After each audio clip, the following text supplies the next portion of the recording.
بسم اللہ الرحمن الرحیم۔ آج ایک صاحب کردار کی باتیں ہوں گی، آج ایک صاحب کردار کی باتیں ہوں گی، اس کی گفتار کی رفتار کی باتیں ہوں گی۔ جو جلاتا تھا اندھیروں میں صداقت کے چراغ، اس روشنی کے مینار کی باتیں ہوں گی۔ سامعین گرامی قدر، کون جانتا تھا کہ 9 نومبر 1877 کو شہر سیالکوٹ کے شیخ نور محمد، جو نہایت پرہیزگار اور نیک انسان تھے، کہ آنگن میں رونما ہونے والا ستارہ، حکیم الامت، دانائے راز، مرد خود بین و خود آگاہ، مفکر ملت، دنیا انسان کی تاریخ جس پہ نازاں ہوگی، جس کے دل میں سارے جہاں کا درد موجزن ہوگا، اور جس کا دل سریا کے باسی کو قہر مذلت میں گرا دیکھ کر پارا پارا اور جگر پاش پاش ہو جائے گا، اور وہ ملت کے اتحاد و بیداری کی آتش میں جل کر اپنی خودی کو درخشاں کرنے کے ساتھ ساتھ مسلمانان ہند کو خواب غفلت سے بیدار کر دے گا۔ آج اسی راز کن فکاں، محبت کی زباں، عشق و خودی کے ترجماں، یعنی مصور پاکستان اور قائد ملت اسلامیہ ڈاکٹر علامہ محمد اقبال رحمۃ اللہ علیہ پر گفتگو کرنے کی جسارت کرتے ہیں۔ ہزاروں سال نرگس نے چمن میں اشک افشانی کی، تب جا کر فطرت نے ہم پر مہربانی کی۔ ترس آیا خدا کو ہمیں تحفہ کم یاب عطا کر دیا، اقبال جیسا قوم کو گوہر نایاب عطا کر دیا۔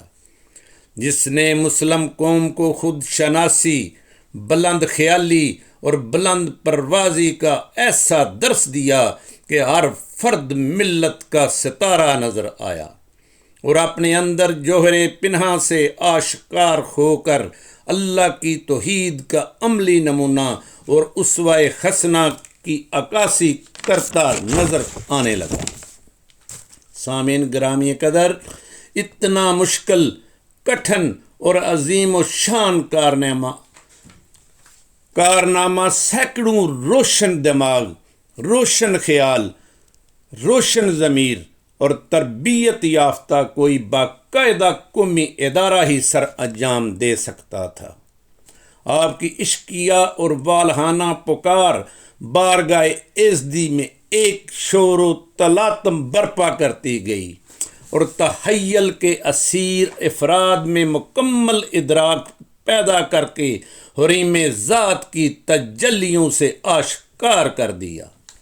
آپ کے شاعرانہ کمالات، مفکرانہ نگارشات، عالمانہ خیالات اور حکیمانہ نظریات ایک ایسا عظیم عطیہ ہیں جن سے ہمارے ملی جذبوں کو ہمیشہ تازگی ملتی رہے گی۔ اقبال کی شاعری رلاتی تو ضرور ہے، لیکن سلاتی نہیں۔ صدیوں کے سوئے ہوئے جذبات، مدتوں کے دفن شدہ عزائم کے لیے تازیانے کی حیثیت رکھتی ہے۔ آپ دعا کرتے تھے، اے خدا مشکلیں امت مرحوم کی آسان کر دے، مشکلیں امت مرحوم کی آسان کر دے، مور بے مایا کو ہم دوش سلیماں کر دے۔ آپ نے جب اپنی فکری انقلابی جد و جہد کا آغاز کیا، وہ ہندوستان کی تاریخ کا انتہائی کٹھن اور کڑا وقت تھا۔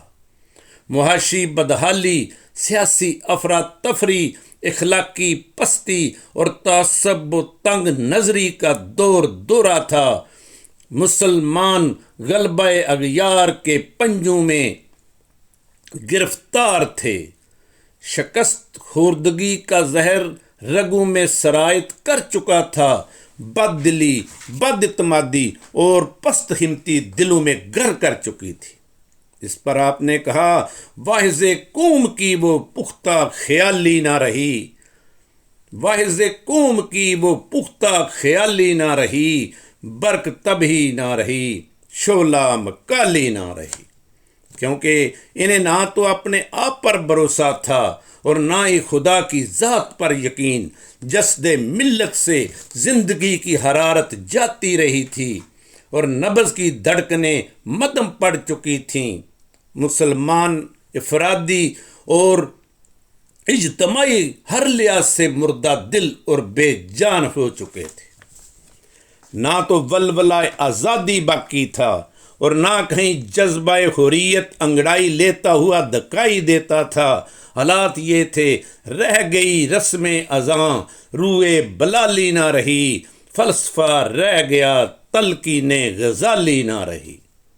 ہر طرف مایوسی، تشنہ لبی اور جان کنی کا عالم تھا۔ ناکامی اور نامرادی کے سائے، بے نوائی اور نارسائی کے سناٹے، بے ضمیری اور اسلام دشمنی مسلمانوں کی حالت زار پر مسکرا رہی تھی۔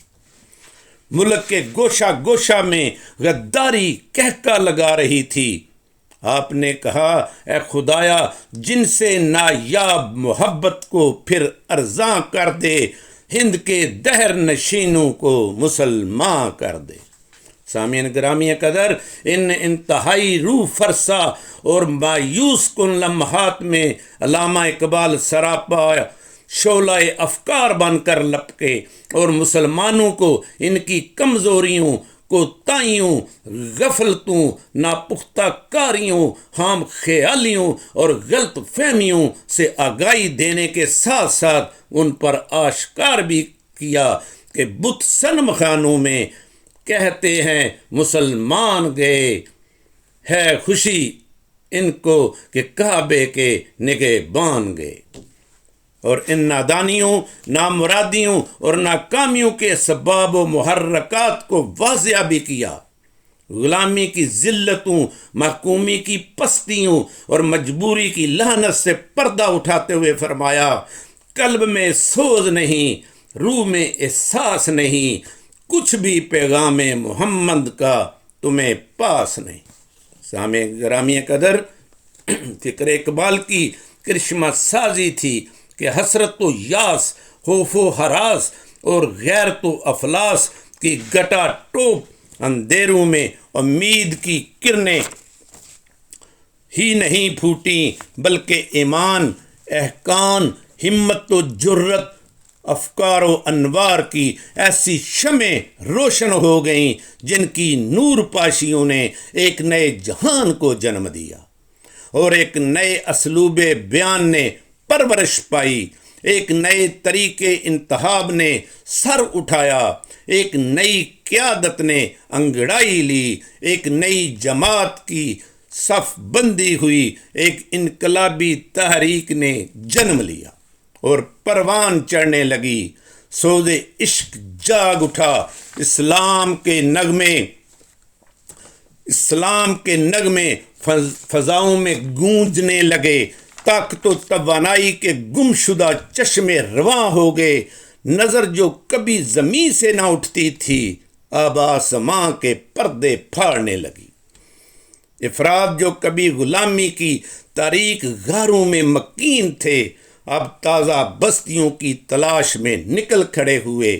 آپ نے فرمایا حلقہ صبح و شام سے نکل، حلقہ صبح و شام سے نکل، اس پرانے نظام سے نکل، منزل سے آگے بڑھ کر منزل تلاش کر، مل جائے تجھ کو دریا تو سمندر تلاش کر۔ ہر شیشہ ٹوٹ جاتا ہے پتھر کی چوٹ سے، پتھر ہی ٹوٹ جائے وہ شیشہ تلاش کر، سجدوں سے تیرے کیا ہوا، صدیاں گزر گئیں، دنیا تیری بدل دے وہ سجدہ تلاش کر۔ ایمان تیرا لٹ گیا رہزن کے ہاتھوں سے، ایمان تیرا بچا لے وہ رہبر تلاش کر۔ ہر شخص جل رہا ہے عداوت کی آگ میں، اس آگ کو بجھا دے، وہ پانی تلاش کر، کرے سوار اونٹ پہ، اپنے غلام کو پیدل ہی خود چلے، وہ آقا تلاش کر۔ سامعین گرامی قدر، حضرت علامہ اقبال نے مسلمانوں کی آزادی کی خاطر اپنا آرام اور چین اپنی قوم پر نچھاور کر دیا۔ مسلمانوں کو منزل کی راہ دکھانے میں کوئی کسر نہ اٹھا رکھی، لیکن افسوس کہ حضرت علامہ اقبال نے جو شمع جلائی تھی، خود آپ اس کی روشنی سے مستفید نہ ہو سکے، اور 21 اپریل 1938 کو راہ دو عالم بقا ہو گئے۔ سچ تو یہ ہے کہ ایسے نابغہ روزگار کہیں صدیوں بعد جا کر پیدا ہوتے ہیں۔ آئے اشاک گئے وعدہ فردا لے کر، آئے اشاک گئے وعدہ فردا لے کر، اب انہیں ڈھونڈ چراغے رخ زیبا لے کر۔ وما علینا الا البلاغ المبین۔